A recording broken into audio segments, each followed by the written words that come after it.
Hi, my name is Ashley Marshall and I'm heading to the University of Oregon in July. Oregon was always the one place that I always said I would never move to. It's far away from my family and friends, it's cold, it rains all the time, and I just didn't want to go there.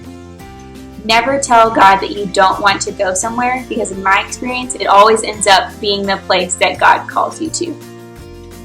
Over the last year, God's really been working on my heart towards Oregon. Several of my friends over the last several years have gone to Oregon, and they always come back bearing amazing stories and an increased burden for the lost.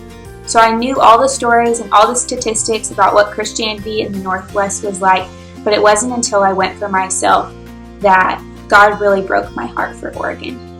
One morning on campus when I was there in October, I was standing down on a street where there was educational buildings down both sides, and there were hundreds of students coming out of the building and going into the building for class. And it hit me then that there are hundreds and hundreds of students there with almost no access to the gospel, and I knew someone needed to go and tell them.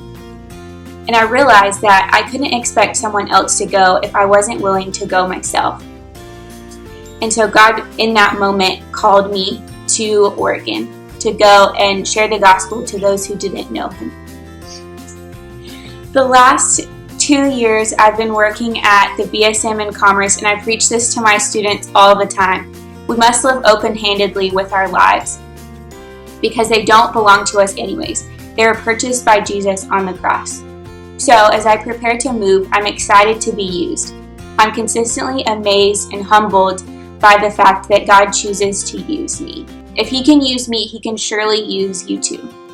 I'm excited to make new friends, to experience a new culture, and I'm excited to see that first person accept Christ and for that same person to lead their friends to the Lord as well. And I'm excited for the future when there is no campus left in the Northwest, or heck, even the world, without a gospel presence. So I'm excited to see what God will do. Go Ducks!